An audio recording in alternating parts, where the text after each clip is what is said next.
All right, so M's views on MGTOW economics. Um, this video, or this, how shall I say, vlog, or whatever YouTube refers to it as, this post was inspired by Scribbler G commenting on it, or commenting on MGTOW economics. Quick background: I am not educated in economics per se. I have read some books about it. I have a CPA and a financial advisor, a banker in my family, like two of them. I also have a friend who's a stockbroker. I've read a few books on investing. I have philosophical differences with the economic system. Right, but like Bill Maher said, you'd be a fool not to participate in it. And yeah, like Scribble G says. Okay, so on to me. And forgive me, I'm doing something else while I'm recording this. And this is my second recording. My last time I attempted this, my computer crashed. Alright, okay. So yeah, I'm not a huge fan of religion, but I studied it extensively. I will say it is the love of money that is the root of all evil.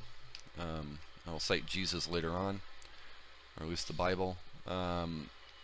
It's the love of money that's the root of all evil, not money itself, the love of it. Love of anything, an addiction to anything, pussy, drugs, alcohol, working out, food, anything is a bad thing. There's even people that are addicted to aspirin. Yeah. We won't get into it. Okay. So love of money is the root of all evil. I'm not saying walk away from the economic system that supports the castle. What I'm saying is that only like prostitutes and certain, well, most women qualify a man's existence by the size of his bank account. I'm not telling you to economically disempower yourself, but if you don't have a lot of economic power, don't worry about it. Accept who you are, be who you are, love who you are. And remember, you can't take it with you. And I will tell you that the way the current economic system is set up, it is harder and harder for you to independently acquire a substantial amount of wealth. It can be done if you really, really try. You have to dedicate a lot of your life and time to it. You have to be relatively clever or criminal. But moving on. Okay, so here's my, and sorry it took me like 3 minutes to get to this. There's the background. Right. Here's my thesis. The fundamental flaw in the economic system, the thing that has been ruining our economic system for hundreds of years now, is once upon a time, some idiot applied Newtonian calculus to money. Now, to be clear, just because math and money share numbers in common do not mean they are the same thing. Right? Math is a totally different system than money. Right? Money operates on the additive property, and math operates on the multiplicative property. Right? I guess the best way to explain this is math. Any number to the power of 0 equals 1, right? So we all agree like fives exist, right? Okay. In a philosophical sense, I won't get into it. Some other video, but we all agree the concept of fives exists, right? 5 to the power of 0 means that there's no fives in this problem. So the multiplicative property states that if there are no fives in the problem, but fives exist, how do fives fit into this problem? 0. None, not at all. So any number, 5 to the power of 0 equals 1. Multiplicative property states that anything times the power of 1 equals itself. Right? So 3 times 5 to the power of 0 equals 3. Right? Okay, so there you go. That's math. Now, money operates on the additive property. Right? 1 plus 1 equals 2. 1 penny plus 1 penny equals 2 pennies. Right? Totally different systems.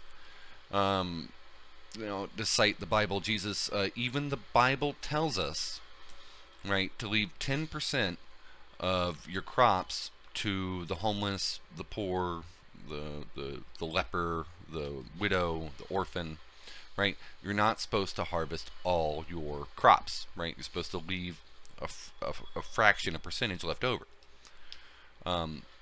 This is for the betterment of society, right? For the people around you, just for being a good, godly person. All right.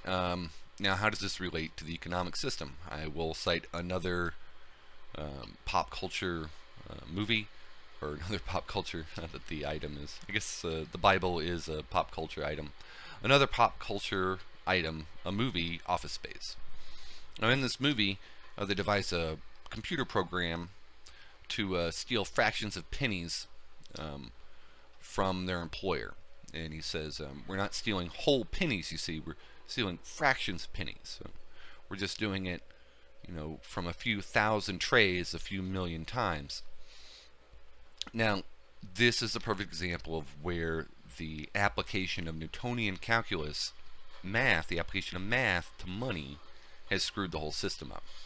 It allows thieving and planning economic instruments, right? The debacle that happened in the first decade of this century, etc. I won't get into it. The banking, financial bubble, or the housing bubble, etc. Devising economic plans or systems based on this fractional profit gain is insane. It has led to just people having business models and business plans like, hey, guess what? I have a plan to increase our profit by like 0.25% in the next 5 years. Well, that doesn't take into account various unexpected variables in the environment, the economic environment, the political environment, and the actual physical, biological environment, right? If your business plan or business model can't tolerate like a whole percent variation or deviation from the planned model, well, then it's a weak model. Okay, so there you have it. The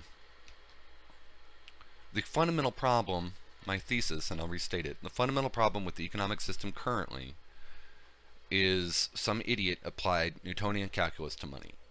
Now, to cite a great thinker, a great man, Einstein, he said, compounded interest is the most powerful force in the universe.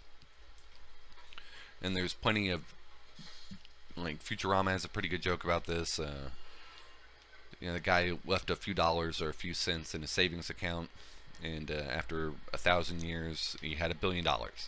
Yes, it's retarded. This is how people who are born rich can stay rich and not work a day in their life.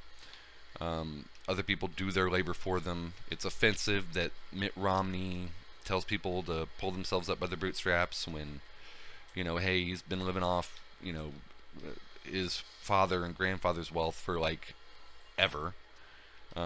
Probably never did a day of real labor in his life. Compounded interest, applying calculus to money, is what makes every sort of Republican argument, every sort of pull yourself up to the top 1% argument bullshit. Right? There it is. The fundamental problem is some idiot applied calculus to money. I'll repeat myself. Math and money operate on different systems. Right? Math operates on the multiplicative property. Money operates on the additive property. Just because math and money share numbers in common does not mean they're the same thing. And does not mean you can apply the same formulae. It does not mean you can apply the same philosophical principles like calculus to money. There you go. Sorry this took so damn long. I was a little distracted. I'm doing something else at the same time, if you can hear it in the background. Peace and long life. Joel and True Brothers. Yours truly, M.